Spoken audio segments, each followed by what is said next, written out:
You guys, if you haven't heard about Anchor by Spotify, you need to. It's the easiest way to make a podcast with everything you need all in one place. Anchor has tools that allow you to record and edit your podcast right from your phone or your computer.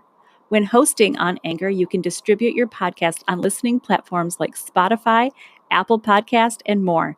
It's everything you need to make a podcast in one place. And best of all, Anchor is totally free. Download the Anchor app or go to anchor.fm to get started.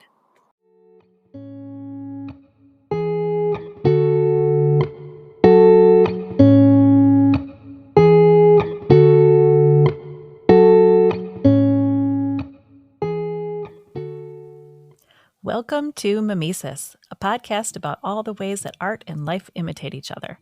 I'm Stacey Rourke. And I'm Sandra Sheriff-Zackerly. And we are your hosts on this zany adventure.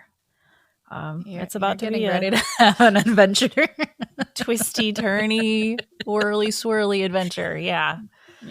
We are actually going to record 2 episodes today, back to back.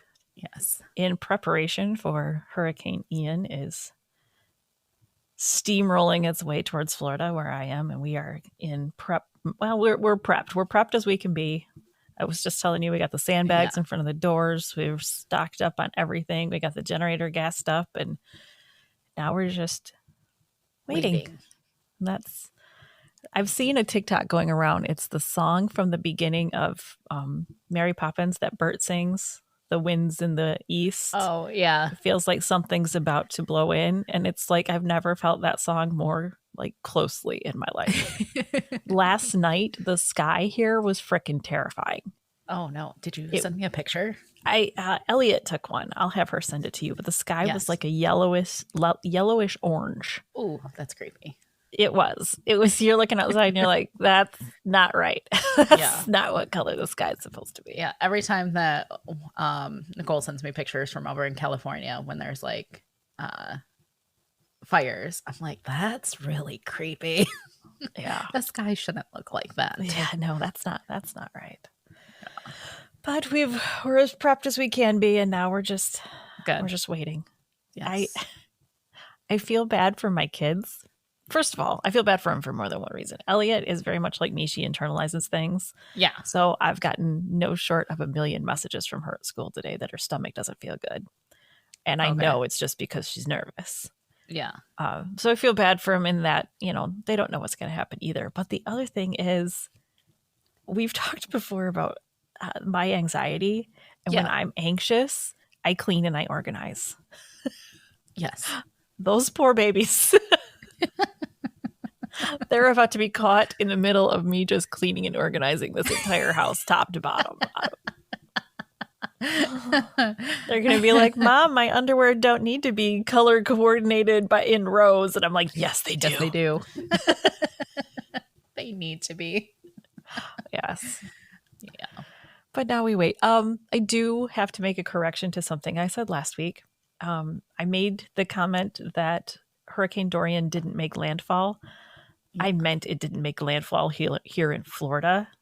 It did hit the Bahamas. It did a whole lot of damage. And I didn't mean to belittle anybody that, experienced that. I was just referring to it not making landfall in Florida. So my apologies for saying that wrong.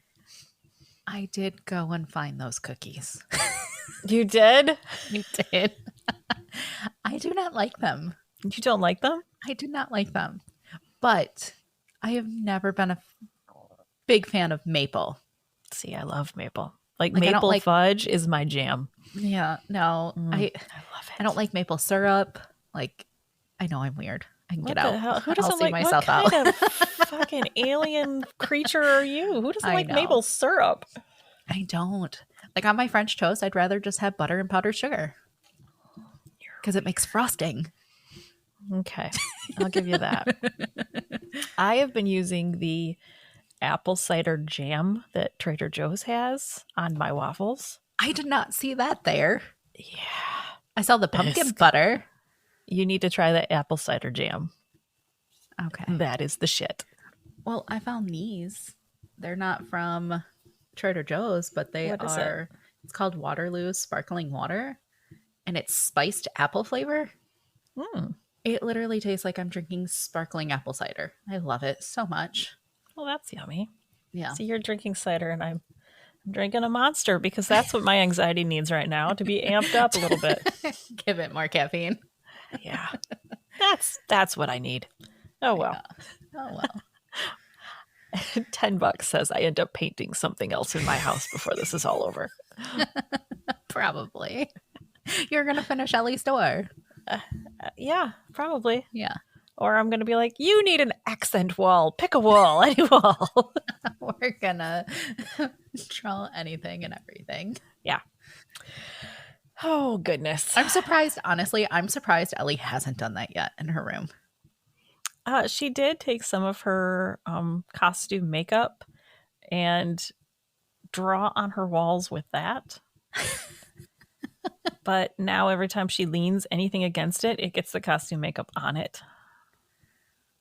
Okay. So no one can see how I just closed my eyes and shook my head, but so yeah. But we do have, I don't know if you remember these before we moved. We have those 2 vintage movie posters that were framed in my living room before. One of them was Hell's Angels and the other was Moon Over Miami. Yes. They're big, huge paintings and movie posters. They're up in our attic right now. And I think I could talk her into letting me paint an accent wall if I let her hang those after I did. Uh-huh. We'll see. Are you saying that it would go badly and you need to cover it up? No, I'm just saying I need shit to do. Oh. I can't paint her sister's room again. I just painted that. And I can't paint their bathroom. I just did that. I love Painted you the so doors. much. Her room's the only room that hasn't been repainted. And you've only been there for a couple years? Shh. I have a problem.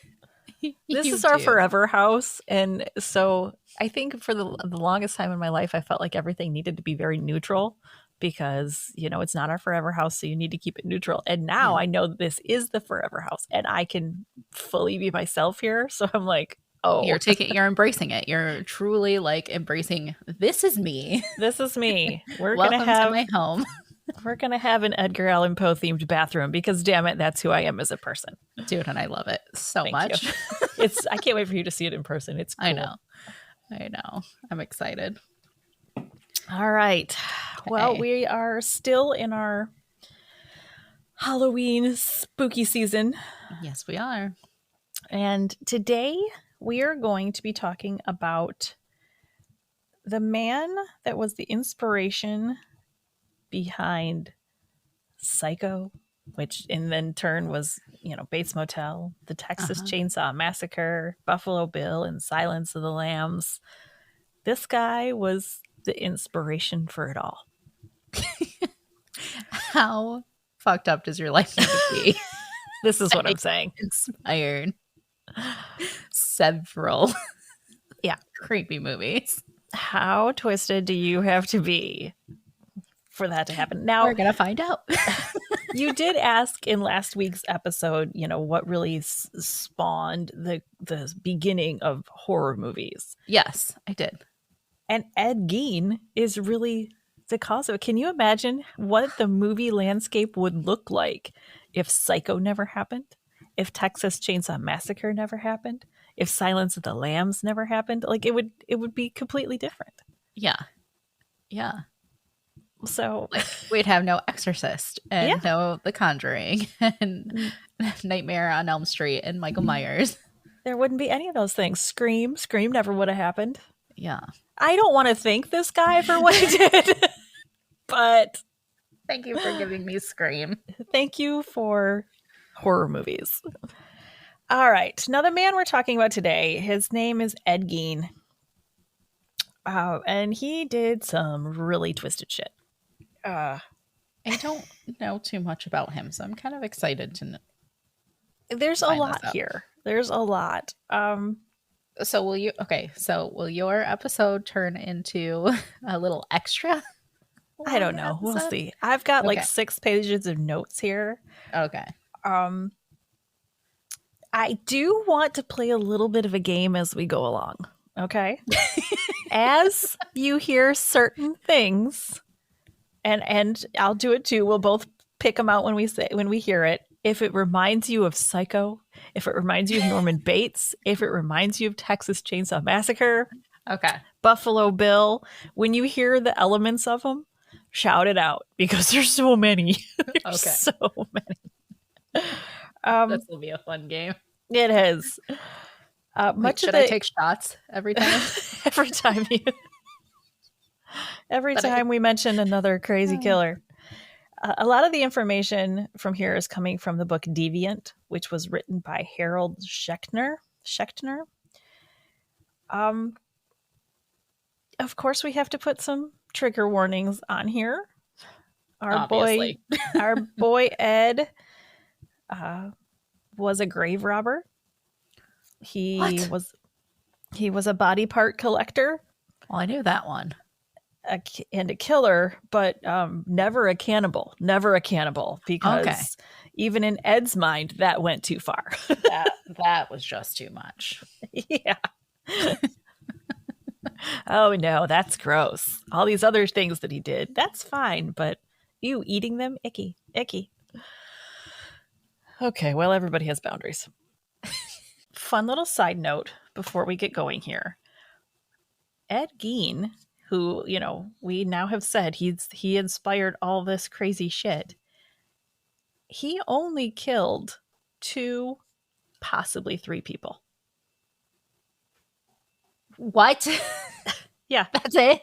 That's it. Like, not 10, 12, 15. Like, 2 Nope. with the possible 3. 2 for sure. 1, we'll see as we get going if we think he did. But yeah, 2 for sure. But do you know what that means? My jaw is on the floor. That means the other shit that he did is so icky that it made up for the fact that he only killed 2 people. Oh, I'm glad there was only 2 people. Yeah. I shouldn't say that. I'm not glad it was 2 people, but I'm glad there was not more. Yeah. Okay. So let's get started. To tell Elle's story, let's try that again. Let's get started. To tell Ed's story, we journey to Plainville, Wisconsin. Right around the 50s is when everything went down with Ed, but we're going to go back even further for this. George Gein, who was Ed's father. Okay. It always comes back to the dad. Yeah. When he was 3 years old, his entire family, except for him, died in a flash flood while they were traveling. Except for his dad? Except for George, 3-year-old George. The rest of his family died in a flash flood. George, at 3 years old, somehow survived that. Okay. I don't understand how. Was he in like a bassinet that floated? Like how did he survive it? I don't know. Yeah.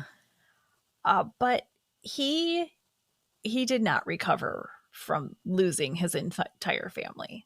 That plagued him for a long time. His entire life. As it would. You would be deathly afraid of water and everything. Well, George spent his life drowning his sorrows in booze and suffering from bouts of crippling self-pity. He would spend days in a drunken stupor where he couldn't speak or even get off the couch. That's all kinds of shit-faced. Yeah. Now, he wasn't a prize of a man at all. But when his future wife, Augusta, saw him, she was hooked. He had broad shoulders and what she called a regal stature. So she decided he was going to be her man's. I love that you just brought out the Southern accent. He's going to be her man's. Okay. Augusta. Oh, Augusta. She would later become Ed's beloved mother. Oh, psycho. There you go. Townsfolk described her as not pretty, but a handsome woman. She was strong dear. stock. Yes, she was strong stock. Stock. Which is what every woman wants to hear, isn't it? Yeah. You're not pretty, but you're strong stock. Thank you. She was a hardy woman who was tough as nails, a stern disciplinarian, and deep in her faith. Okay. She blamed all of the problems of the world on harlots and hussies. Like one does. Yes, those two things together, the harlots and the hussies. There's the world is falling apart because of them. And And the harlots or hussies will be good enough for her son. Yes. They are the downfall of the entire world, the harlots and the hussies. She also believed that sex was intended for procreation only and nothing else. You were not to enjoy it. She would tell her boys if sex was meant to be for pleasure, God would have made it feel good. So I can't. Poor George. George is over there like, I'm doing my fucking best, Augusta. I'm drunk. I'm drunk. Oh, goodness.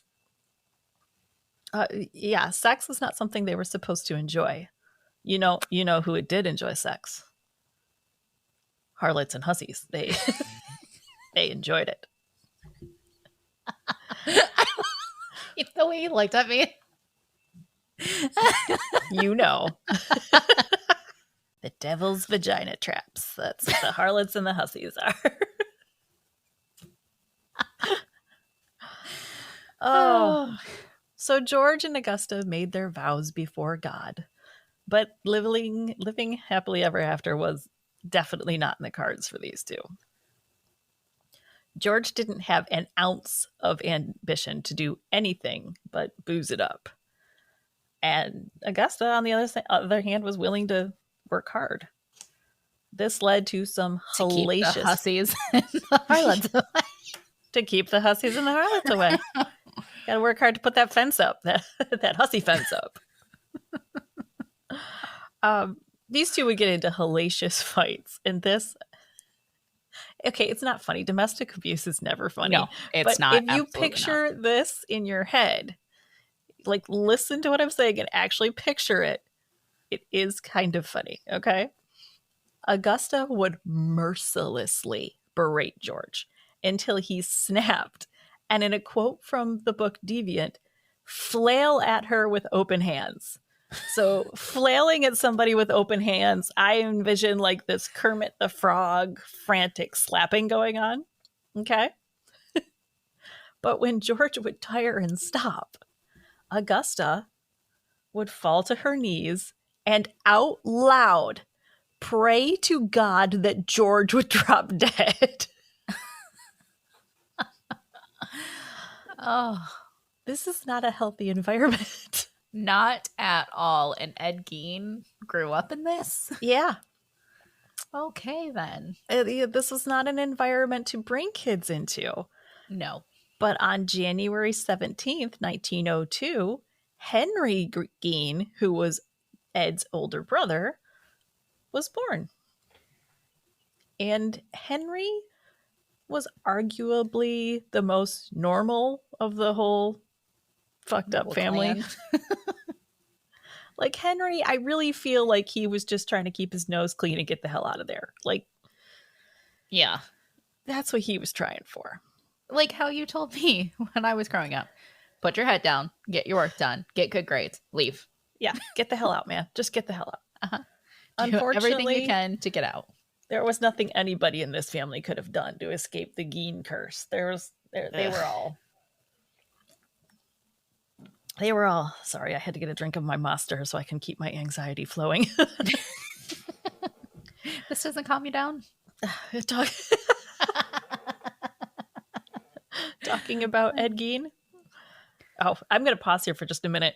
I am such a weirdo. I was watching the Dahmer show, and they mentioned Ed Gein in one episode. Yeah. My ass sat up and was on the edge of the couch like, what are they going to say? Tell me more.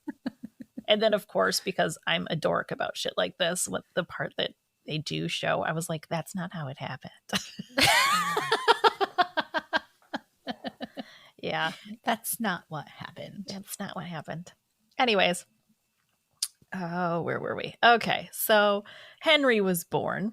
And then 4 years later is when Ed came into the world. Things to know about Ed. Pretty much everybody who ever crossed paths with him would say he was a bit of an oddball. Everybody. Like, that was general consensus. He was a bit of an oddball. So if everyone is saying that about you, you're clearly sending out some weird vibes into the world. Yeah. Okay. He always had this like vacant-eyed, lopsided grin on his face and would laugh at really weird times, which is really creepy. A little. Just like smiling and laughing all the time. Stop it. One kind of sad thing, he had one eye that drooped lower than the other. And because kids are assholes, when he was younger, they would call him, where'd it go? I just lost. Oh, they would call him Saggy Baggy Eye because, yeah, kids are assholes. Because it rhymes and kids are assholes. That's why they would do that. Another thing, Ed wanted to be a lady real bad. Okay. Real bad. At that time, that wasn't an option. It wasn't accepted. Nope.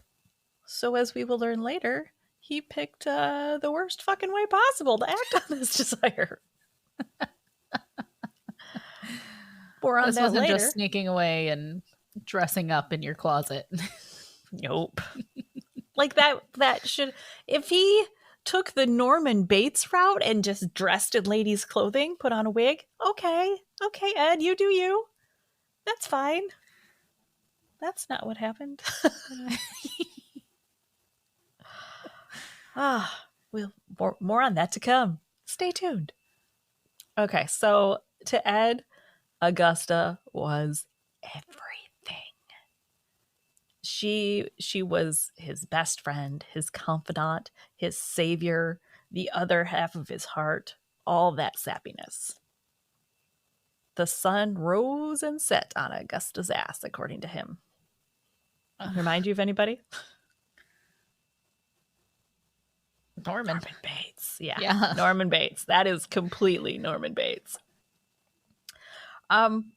Speaking of Norman Bates, what Augusta did next is also along the same lines. When Henry and Ed were young, Augusta opened up a grocery store in La Crosse, Wisconsin. Women were not business owners during this time. No. But George wasn't doing a damn thing to provide for his family.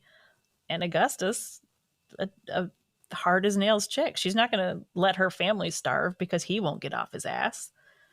So she grabbed the idea by the balls and ran with it. Opened her own grocery store. So female grocery store owner, female hotel owner. Again, the similarities similarities are there. There you go. That was hard.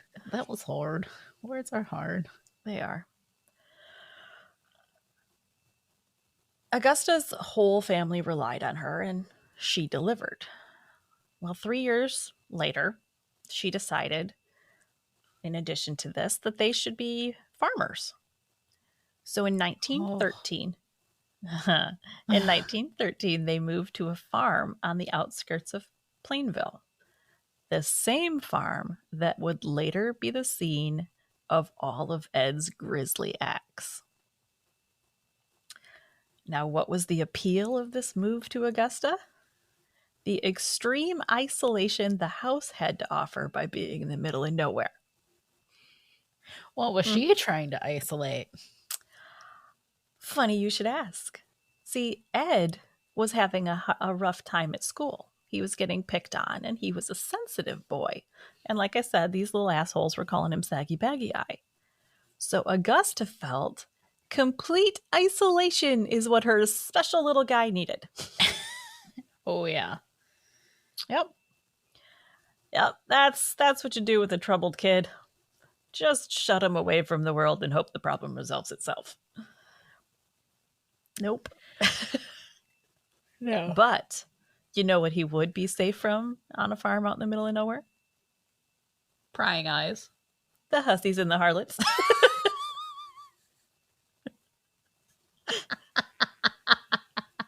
Yep, that too. Yep. They both definitely couldn't corrupt him if they were out in the middle of nowhere. Now, this next part, it's kind of sad. I mean, it's sad for young Ed.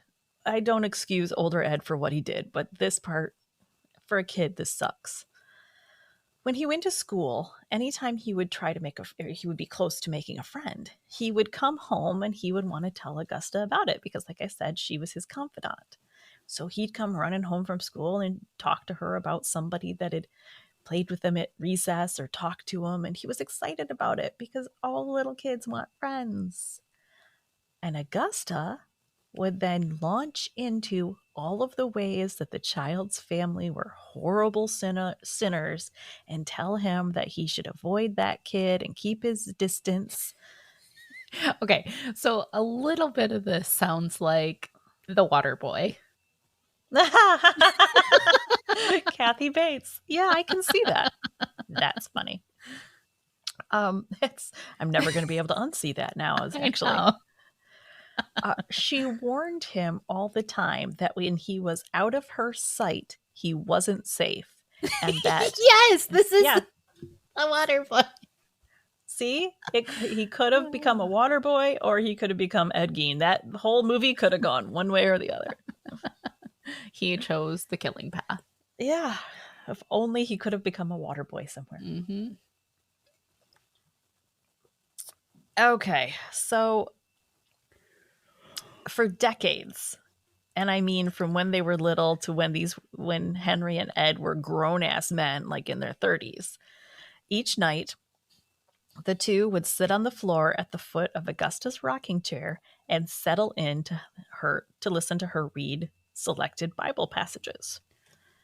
The most common ones that she selected, any that warned of the sins of the flesh. Of course. Because of the harlots and the hussies. Upon finishing her nightly readings, she would encourage them to masturbate instead because the sin of self-love was preferable to defiling themselves in the arm of a woman. Mm-hmm. While she watched. I don't know exactly how these bunny ears lessons went, but in the book, it does state that she taught the boys how to masturbate. I don't know what that means. I think there's a part of me that doesn't want to know what that means. You don't. That's definitely a sexual, predator right there. Yeah. Yeah. Yep. That's why she moved them out. Mm-hmm. Yep. And warned them of all other women. She wanted them to be reliant only on her for all of their needs. Gross. Yeah. Yeah. Well, when Henry was 38 and Ed was 34, old George finally drank himself to death. I think that was longer than George thought he was going to hold out for, to be perfectly honest. George was like, finally, good Lord. Henry and Ed became the men of the house, and Henry did try to rise to the occasion. He got a job overseeing a crew on a public works project, and he was trying to break free from Augusta. He even tried to encourage Ed to do the same, which He wanted nothing to do with that. he brought up to his brother that Ed might be a little bit too attached to their mother. And for a time, it seemed that Ed took this to heart. He tried to enlist in the army, but the army said no thank you.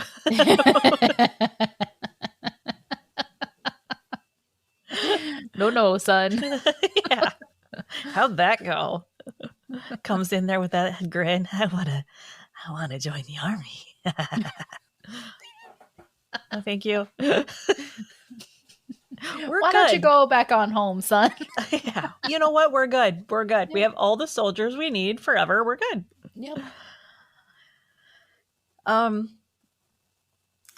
So all these people that turned him away, they could have changed the outcome of this story. I mean, what would have happened if he joined the army?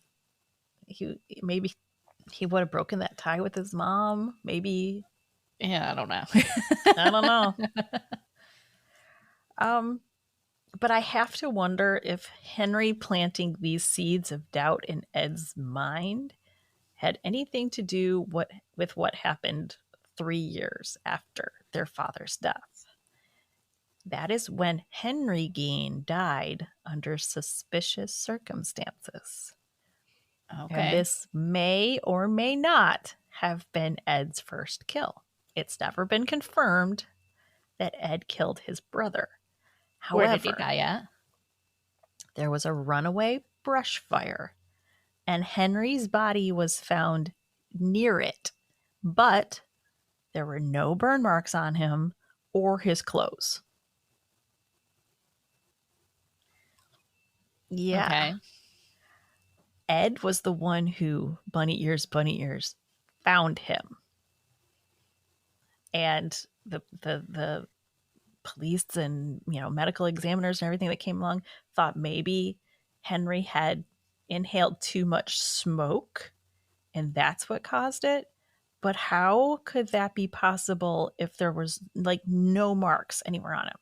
If he's breathing in enough smoke to scorch his lungs from the inside, there would have to be some sort of soot smell or something on him. Yeah. No. Also, here's the other thing. There's the brush fire. And then Ed got the police out there and somehow was able to just take the police right to where his brother's body was. Oh, look, there he is.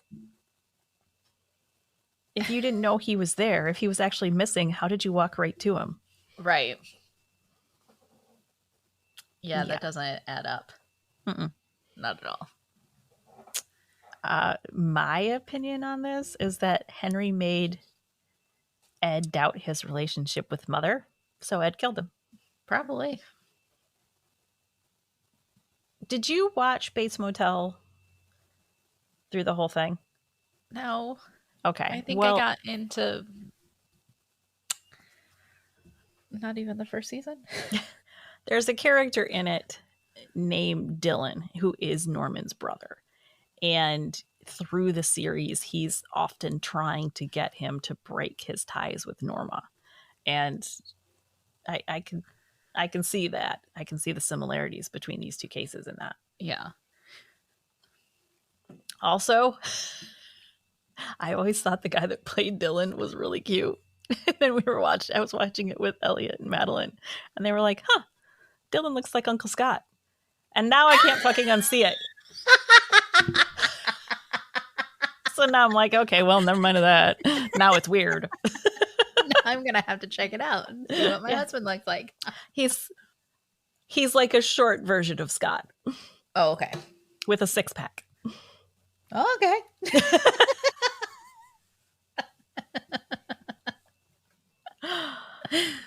Anyway. Okay, so Ed finally has what he always wanted. It's just him and Augusta together now. Everybody else is out of the way. In this isolated farmhouse. Uh-huh. Unfortunately, this little nirvana would be very temporary. Not long after Henry's death, Augusta had a stroke and was in and out of the hospital for months. That's not good. Yeah. Before her body could ever truly heal, she had a second stroke and died. Ugh. Now Ed is alone in that isolated farmhouse, all by himself, with nobody to hold All him his back family anymore. died, Yeah. just like George's. Dude was broken. We're talking at her funeral, he was wailing, sobbing, blubbering. He couldn't even speak of his mother without just completely breaking down. And if you think about it from the other side, like Augusta had always told him that the world was just this atrocious, evil place. Right. And now he's all alone in it. Which, again, it's you want to feel bad for him, but knowing what's coming, like you can't.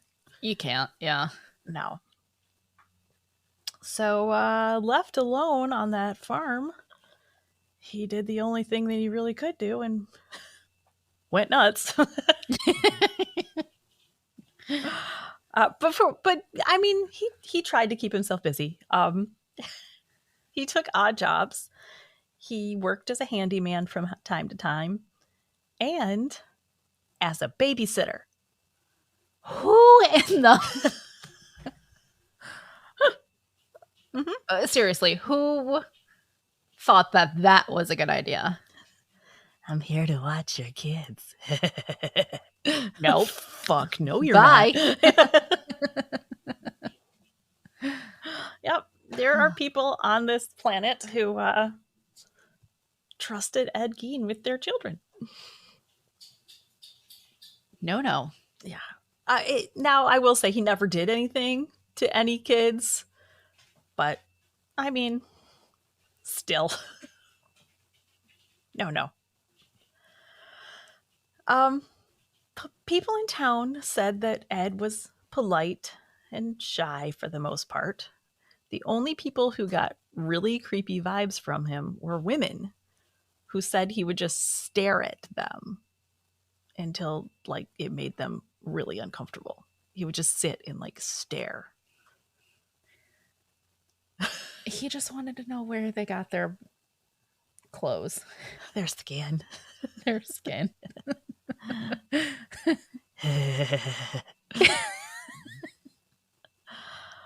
Okay, so 8 years of isolation went by.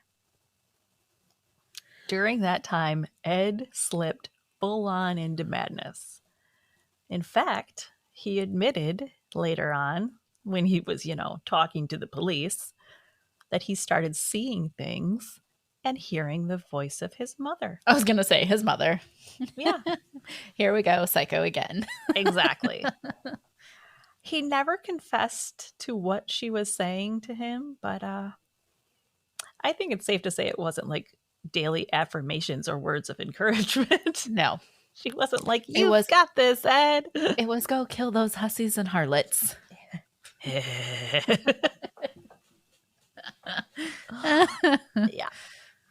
Around this time, a woman by the name of Mary Hogan caught Ed's eye.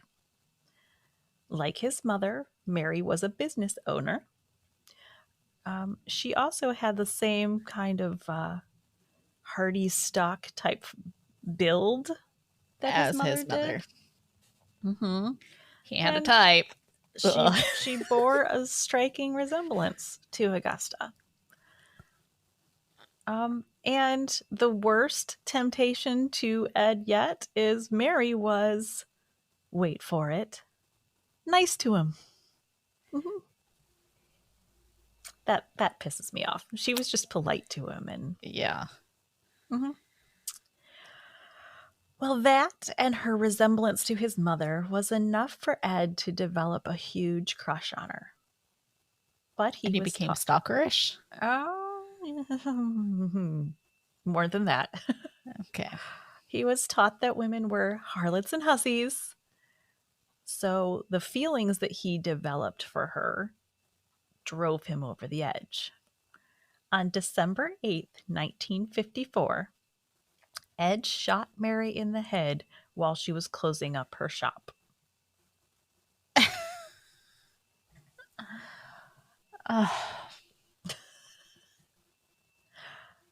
But he didn't stop there. No, he wasn't done. He took her body to his house, strung her up, cut off the pieces of her that he wanted to keep, and burned the rest. Oh, dear. Oddly enough, he couldn't stand the sight of blood. In those moments where he was doing these acts, he later described that a daze would come over him and he didn't even know what he was doing. You know, like his mother was taking over. This guy, like, for legit, was Norman Bates. Yeah. In the days that follow, people were, of course, looking for Mary. When asked if he had seen her since she went missing, Ed would joke, "She's not missing. She's at the house right now." And nobody questioned him and nobody stopped him. Nobody went to his house to be like, did you kidnap her? No, they thought he was just, trying to be funny. No, legit. She's at his fucking house. Ugh. 3 years later, her head would be found in a bag in his kitchen. Oh, shit. You got to think that the people were going like, oh, he was serious. Yeah. Oh, yeah, I missed that. Fucktards. Yeah. Well, after playing with Mary's body, Ed found he really enjoyed that particular pastime. So that's when he became a grave robber, and he started digging up the bodies of middle-aged women. He would cut up the corpses, sew parts together in different ways, and sexually assault the dead bodies. Ugh. Yeah. Ugh. In fact, he thought he could raise the dead with his sexual prowess. Your face right now is fucking amazing. Oh, no. He believed himself to have a Frankenweenie, Sandra. He thought he could resurrect the dead with one thrust of his Frankenweenie. Oh, it was Franken something. I need you to know in my notes for that, I wrote, "That's gross, Stacey. Don't actually say that."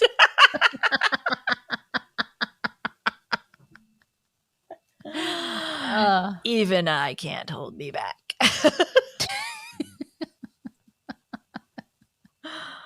Anyways, as I stated before, Ed really wanted to be a woman. He did. The only solution he could see to that problem was to make a woman suit for himself. Texas Out of- Chainsaw Massacre. That one's more Buffalo Bill. Really? Yeah. No, because Leatherface. Yeah, Texas that's just the Chainsaw. face. Okay. This, he actually made a suit for himself out of their flesh. Okay. He made a mammary vest out of the tan torso of a large-breasted woman that he could fasten around himself. And he would then wear to dance in the moonlight. You know, as one does. Yeah. Now this is your Texas Chainsaw Massacre. He had 9 masks that were made out of human faces, and one of them had red lipstick smeared across the mouth, so it was very similar to Okay. the Texas. Do you know Texas Chainsaw Massacre, like, scared, like, Nicole and I watched that when we were in high school a lot. And so we were watching the remake. And I love Rita, but I hated her at this moment. Rita is Nicole's grandma. Yeah. We were sitting at the couch watching the movie. And, like, we get scared. And, Yeah. like, we're screaming, having fun, joking around. And then something hits the glass window. It's like a glass slider door that's right next to the couch. So Nicole and I jump and run and go to the living room where we're, like, peeking out the window because we're like, okay, Rita's home. Then we don't see her car. So then something taps the window in the front. So then we run to Nicole's room. Something taps up there. We run back to the living room, turn on all the lights. And then Rita comes in and she goes, "You guys are so gullible." Oh We're my like, gosh. we've literally watched like 4 scary movies in a row. Like, you can't do this to us. She's like, "Why didn't anybody grab a phone?" We were too busy running and screaming. Yeah. Logical thought had no place here. None. She goes, "You would be the first to die." Exactly. You are not the last girls. That's funny. So yes, Texas Chainsaw Massacre. It's the cutting off the faces and smearing lipstick on it. That's where they got the idea for that right there. But his desecration of these corpses didn't stop there. And this next one is probably the most disturbing one for me. Well, you remember he really wanted to be a girl. Yeah. So he would cut the vaginas off the corpses and drape them over his bits so he could pretend he was a girl. Oh my. No. Yeah. Yeah. Mm-hmm. This one's disturbing. Uh-huh. Okay, so safe to say Ed's gone completely batshit. It was at this time that he saw Bernice Warden, who unfortunately bore that same kind of resemblance to Augusta. Ugh. And you know what that means. She died. He's got it out for her. Now, Ed viewed Bernice as a sinner because her husband was married when they met, and her husband, her now at that time husband, strayed to be with her. And when his wife found out, she committed suicide. So as far as Ed was concerned, that proved what his mother said was true. Women were hussies and harlots that needed to be punished. And that meant it was time for him to kill again. The day before he was going to kill her, he went to her store to buy some antifreeze. Her grown son was working there that day, and Ed pressed him for intel about his mother. The next day, the son was supposed to be going hunting, and Ed was asking all sorts of questions about how long are you going to be gone? Is Bernice going to be here in the store by herself all day long? Is anybody else coming in?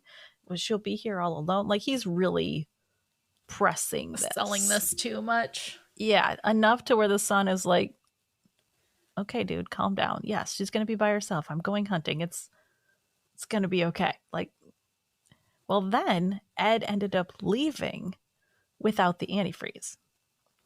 He didn't even buy it.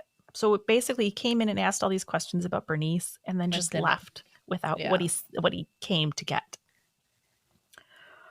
Well, the next day, he came back and he bought the antifreeze that he hadn't bought the day before. And then he was talking to Bernice, and he told her he was thinking of trading in his rifle for one of the ones they sell there, and asked if he could see one of them. She handed it to him. He dropped a bullet into it and shot her right then and there. Holy crap. Yeah. Her son came back the next day, found blood everywhere, but his mother and the cash register were both missing.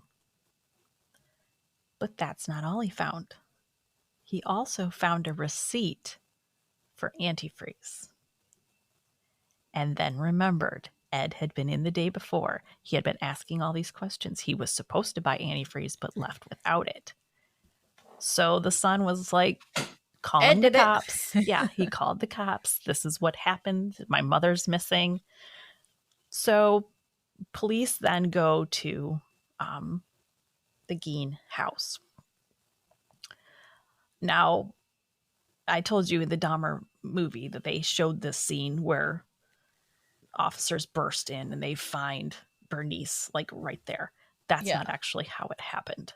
What actually happened is the police officers went into the darkened house, couldn't see anything right away, but an officer felt something bump his leg, so shined his light in that direction And that's when he realized that what brushed him was Bernice's body, hung upside down, decapitated, Ugh. nailed to boards, like the whole bit. So that's how that actually played out. But that's not all they found. So they found Bernice's decapitated corpse. She had been gutted, was hanging upside down. They found organs in jars, skulls made into soup bowls, a belt made of human nipples. Yeah. Because sometimes you're getting dressed and you're like, you know what would really set off this dress? A belt made of nipples. I don't need a stud belt. I need a nipple belt.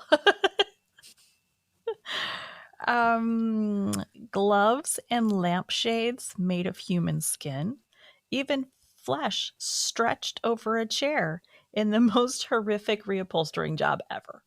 Oh, Yes. gross.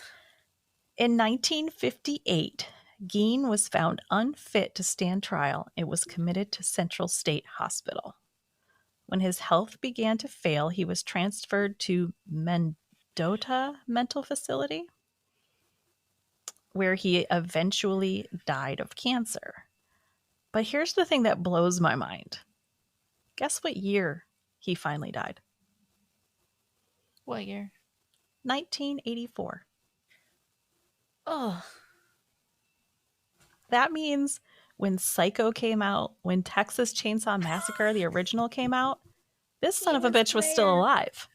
Oh, and he probably got off on the fact that he knew that they made these after him. Yeah. They probably he's didn't like- let him watch them. But He's like elbowing people. Yeah, they based that on me. That's me. Yeah, he was still alive when this shit was coming out. I don't know why that blew my mind, but I guess I picture Ed Gein in like the 1950s and he was just frozen there forever in time. I didn't realize that like he had lived for that much longer after that. I mean, that would only put him at what? If he was 34 in the 50s? He was in his 80s. He was like Oh, he's in 84 his when he 80s? died. Yeah. Yeah. Okay. He was 84 when he died. Holy shit. But in 84, you hadn't been born yet. You were born in 89? 88. 88. Okay. Yeah. So I was alive at the point when he died. So- but you weren't. Okay, so I don't know why, but you were born in 77. I was Yes. born in 88. And I don't know why, but I can't wrap my head around that and think that that's 11 years. Like, I always say it's 10, but it's actually 11. I Like, had and Scott 11 looks at whole me. years on this planet before you were born. But Scott looked at me and he goes, "No, that's 11." I was like, "No, it's 10, 11." Fuck, I've always said that wrong. I don't know why, but the 77, the 88, always like, oh, that's 10 years. Just, It's not. That's yeah. It's 10 plus 1. I know. So there you have it. Now you know a little bit more about Ed Gein and all the shit that he did that inspired all that craziness. Crazy Yeah. motherfuckers. He was. Yeah. Did you, out of the things that he made, Norman Bates in Psycho is your favorite? I love Psycho and Bates Motel. I absolutely love those. The actor that plays Norman Bates in the series, he's now on the show The Good Doctor. I was gonna say The Good Doctor. He is brilliant on that show. When he's good on The Good Doctor too, but on Bates Motel, without his face changing at all, there was a look in his eye that you could see, like when a flip had been switched and he was going from Norman to Norma. And it was the fact that guy didn't end up winning an Emmy for that role blows my mind, because it's very similar to like Evan Peters, how with their face not changing, that just the look in their eye says everything. Yeah. Dude, Evan Peters, man, he's got it going on right now. Here's what I want to know about Evan Peters. Does he have a good support system? Because I really feel I really hope he's got like people that are just, hey man, you all right? Yeah. I'm going to have to go back and watch Norman You need to. or the Bates Motel. Okay, I need to stop waiting for my husband to watch things and just finish things without him. Yeah. Yeah. The first few seasons of Bates Motel, it's good. It's a good show. I love the whole thing. But the last 2 seasons is when you really see Norman become the Norman Bates that we all know. And the last season kind of mirrors the movie Psycho, but in a different way than what we've seen before. And it's amazing. It's so good. Highly recommend it. And wasn't the movie like Christian Bale that played American Psycho, or is that a remake? That's something totally different. That's based on a different book. Oh, was it? Yeah. American Psycho is something different? Mm-hmm. Oh. Yeah. Then I don't think I've ever seen... I've never watched that one all the way through, but I know it's something totally different. It's not this one. There was a remake of Psycho that was done where Vince Vaughn played Norman Bates. I don't know if I've seen that. And Anne Heche played, she did the infamous shower scene. Okay. They did the entire movie shot by shot to mirror the original Psycho. Okay. But it wasn't in black and white. It was in color. So I don't think I've seen Psycho ever. I've only seen American Psycho. Yeah. You need to watch. You need to watch it. It's a classic. It's a classic for a reason. The shower scene is, it's cinematic history right there. It's so good. So definitely check that out. So I have homework. You do. But now you can watch it and be like, there's a dude that was really this crazy. Yeah. Please don't be that crazy. Please don't. Be nice. Yeah. All right. Well, that's all we have for this episode. Sandra, why don't you tell the people where they can find us if they want to speak to us or shoot us any story ideas or even talk to us about Ed Gein a little bit? You can find us on Facebook at the Mimesis Podcast. You can find us on Instagram at the Mimesis Podcast. You can email us at the mimesispodcast@gmail.com.